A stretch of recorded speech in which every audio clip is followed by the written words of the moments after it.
ಚಿನ್ನಸ್ವಾಮಿ ಕ್ರೀಡಾಂಗಣದಲ್ಲಿ ನಡೆದಂತ ಕಾಲ್ತುಳಿತ ಪ್ರಕರಣ ಏಕಸದಸ್ಯ ತನಿಖಾ ಆಯೋಗ ಸಲ್ಲಿಸಿದಂತ ವರದಿಯನ್ನ ರಾಜ್ಯ ಸಚಿವ ಸಂಪುಟ ಅಂಗೀಕರಿಸಿದೆ.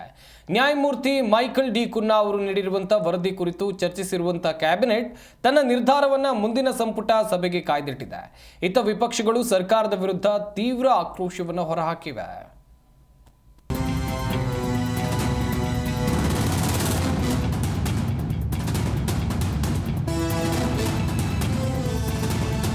ಇದು ಕಳೆದ ತಿಂಗಳು ಐಪಿಎಲ್ನಲ್ಲಿ ಚೊಚ್ಚಲ ಕಪ್ ಗೆದ್ದ ರಾಯಲ್ ಚಾಲೆಂಜರ್ಸ್ ಬೆಂಗಳೂರು ತಂಡದ ಸಂಭ್ರಮಾಚರಣೆ ವೇಳೆ ದುರಂತ ನಡೆದೇ ಹೋಯಿತು. ಕಾಲ್ತುಳಿತದಲ್ಲಿ 11 ಜನರ ಸಾವಿಗೆ ಕಾರಣವಾದ ಸಂಭ್ರಮಾಚರಣೆ ಆಯೋಜಕರ ಲೋಪ ಕೈ ಸರ್ಕಾರಕ್ಕೆ ರಾಷ್ಟ್ರ ಮಟ್ಟದಲ್ಲಿ ಅಪಖ್ಯಾತಿ ತಂದಿತ್ತು.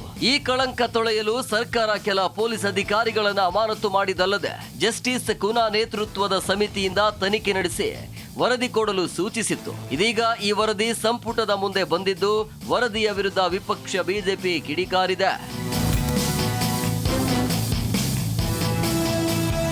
ಒಂದು ತಿಂಗಳ ಅವಧಿಯಲ್ಲಿ ಕುನಾ ಸಮಿತಿ ಸರ್ಕಾರಕ್ಕೆ ತನ್ನ ತನಿಖಾ ವರದಿಯನ್ನ ಸಲ್ಲಿಕೆ ಮಾಡಿದೆ.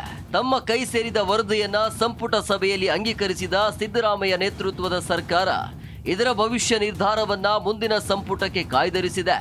ಆದ್ರೆ ವರದಿಯಲ್ಲಿ ಪೊಲೀಸರ ವೈಫಲ್ಯ ಅಂತ ತಿಳಿಸಿರುವ ವಿರುದ್ಧ ವಿಪಕ್ಷಗಳು ಕಿಡಿಕಾರಿದ್ವು. ಈ ವೇಳೆ ಅಶೋಕ್ ಸರ್ಕಾರದ ವಿರುದ್ಧ ತೀವ್ರ ಆಕ್ರೋಶವನ್ನ ಹೊರಹಾಕಿ ಸಮಿತಿಗೆ ನೇಮಿಸುವ ತಜ್ಞರ ವಿರುದ್ಧವೇ ಗುಡುಗಿದ ವಿಪಕ್ಷ ನಾಯಕ ಹಿಂದಿನ ಕಾಲದಲ್ಲಿ ರಾಜ್ಯದ ಆಸ್ಥಾನದಲ್ಲಿದ್ದ ವಿದ್ವಾಂಸರಂತೆ ಇವರಿಬ್ಬರೇ ಈ ಸರ್ಕಾರದ ಪಂಡಿತರು ಅಂತ ವ್ಯಂಗ್ಯವಾಡಿದ್ರು. ಇನ್ನು ಅಶ್ವತ್ಥ ನಾರಾಯಣ್ ಸಹ ಸರ್ಕಾರದ ಕ್ರಮದ ವಿರುದ್ಧ ಕಿಡಿಕಾರಿದ್ರು.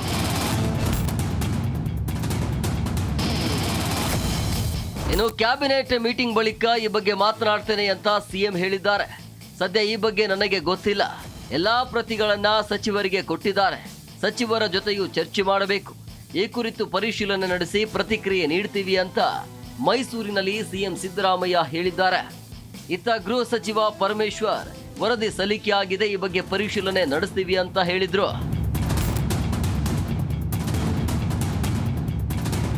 ಸರ್ಕಾರಕ್ಕೆ ಸಲ್ಲಿಕೆಯಾಗಿರುವ ಕುನಾ ವರದಿಯಲ್ಲಿ ಕಾರ್ಯಕ್ರಮ ಆಯೋಜಿಸಿದ್ದ ಡಿಎನ್ಎ, ಆರ್ಸಿಬಿ ತಂಡದ ಗೊಂದಲ, ಸಂಭ್ರಮಾಚರಣೆ ನಿರ್ಧಾರ, ಕೆಎಸ್ಸಿಎ ಸಂಸ್ಥೆಯ ನಿರ್ವಹಣೆ ಮತ್ತು ಪೊಲೀಸ್ ಇಲಾಖೆಯ ಭದ್ರತಾ ಲೋಪ 11 ಜನರ ಸಾವಿಗೆ ಕಾರಣ ಅನ್ನೋ ಅಂಶವನ್ನ ಉಲ್ಲೇಖಿಸಿದೆ.